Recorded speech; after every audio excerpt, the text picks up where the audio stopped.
New World Computing has just released the much-awaited Empire 2. And after playing it a while, I can say that it's a really good package. But it's not for just anyone. That's because there exists in the gaming world a brand of wargamer known affectionately as the Grognard. This is the person that drives casual gamers up the wall. It usually goes like this. I really liked that scenario of the Battle of Waterloo. It was a lot of fun and the graphics were great. Maybe so, but it was all wrong. The French forces weren't strong enough. The computer intelligence was way below normal because the enemy forces would never have responded like that. And where did that weather come from? If that would have actually happened, the battle would have been totally different, and the unit strengths were all wrong, and I'm telling you, there were some birds flying over in the real battle that wasn't simulated in the game. But I thought it was fun. Bah! That person is called a Grognard. They know everything about every battle that's ever been fought in history, and they've played every war game that's ever been released on the PC. It's very difficult to make a game that pleases these guys, but Empire 2 just might do it. But it might be at the expense of the casual wargamer. The reason that these hardest of hardcore gamers will really like Empire 2 is that when you buy it, you really aren't buying a strategy war game at all. You're actually buying a strategy war game engine. All of the scenarios that are included in the package have been designed with the tools that are included in Empire 2. There's a complete map designer, unit designer, scenario designer, and an icon editor. While the actual gameplay isn't any different from the masses of other games on the market, And while there are certainly plenty of games that include scenario editors, there really hasn't been a game that gives such complete control over every single aspect of gameplay and still have the high quality of play that's delivered in Empire 2. the gameplay in Empire 2 is very much like all the other hex-based games on the software shelves today. The battlefield is viewed from overhead and the units are represented by square counters that look like cardboard cutouts. Movement and combat attributes have been assigned to each unit. The different types of terrain affect line of sight and movement rates, and certain units have the ability to fire several spaces away. It's pretty much the same old style of game. You can play in two different modes, sequential or parallel. Sequential sets up the game where one army moves and attacks, then the other army moves and attacks. In parallel mode, both armies give their commands and the armies then carry out their orders at the same time. Parallel mode seems to more closely represent actual war, but I think sequential lends itself better to gaming. But it's all a matter of taste. Playing the game is a matter of choosing a unit and issuing the desired order from the toolbar on the right side of the screen. You can also bring up the same commands through a window from each individual unit. It's an interface that's easy to use and understand, even if it does require a few more mouse clicks than I'd like. The graphics, while being functional, are not all that spectacular. All of the standard wargaming terrain is here, like rivers, roads, forests, and deserts. While not being ugly, they certainly aren't all that pretty.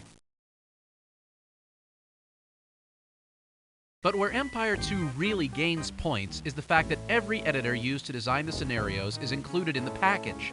The map editor lets you designate the size of the battlefield, then all you have to do is pick a tile type from the toolbar and click it onto the map. When you place a connectable tile, like a piece of river or road, the computer automatically connects when the same type of tile is placed next to it. And the map editor also comes with some handy paint tools, and that's a good thing because editing some of the larger maps can take quite a while. It features a function to paint 3 squares at a time, cut, copy, and fill regions of the map. You can even have the computer generate a completely random world. Unfortunately, you can't edit the tiles themselves. It would have been great to be able to design your own tiles, but you have to work with what is provided. One of the better editors is the technology editor. This is where all of the units are given their movement, sighting, and combat attributes. There's a lot more to this than what you might think. The trade-off of being able to edit any attribute is the fact that this can become a little overwhelming and time-consuming. Just some of the things you can modify in the technology editor are the unit movement characteristics, Movement terrain modifiers, unit combat characteristics, ranged fire terrain charts, ranged fire target modifiers, unit sighting charts. and you can even assign sound effects. With this technology editor, you aren't just limited to a certain style of unit, like a World War II game would limit you. You can make any kind of unit you can think of and give it any kind of attributes that you want. Again, it would have been nice to have been able to edit terrain tiles in order to make things like outer space scenarios. The scenario editor is where all of your work is brought together.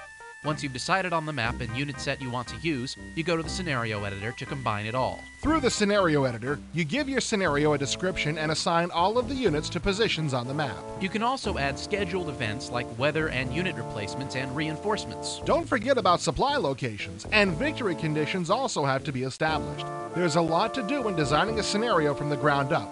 But if you're that kind of person, Empire 2 is all you'll need to design that battle you've always dreamed of. Topping everything off is the icon editor. That's right, you can even design the icons for your self-made weapons. Empire 2 provides you with a paint program that allows you to paint whatever you want using a simple point-and-click method. If you've ever used a real paint program before, this icon editor might drive you a little crazy since it is very primitive and doesn't provide all those nifty paint features like fill or cut and paste. But at least you aren't stuck using someone else's icon designs. Whether or not you should buy Empire 2 really depends on what kind of a person you are and what kind of game you want to buy. Anyone who would consider themselves a strategy wargame grognard would be happy with this game. Anyone who loves to really get into the technical side of games would probably like Empire 2. If you want a good-looking game that lets you blow up lots of things and has a high excitement level, well, you might want to get something like Steel Panthers. If you want something flashy and exciting, Empire 2 isn't it. If you want something with substance, something you can spend lots of time with, a game that can go as far as you want it to, then Empire 2 is the game for you.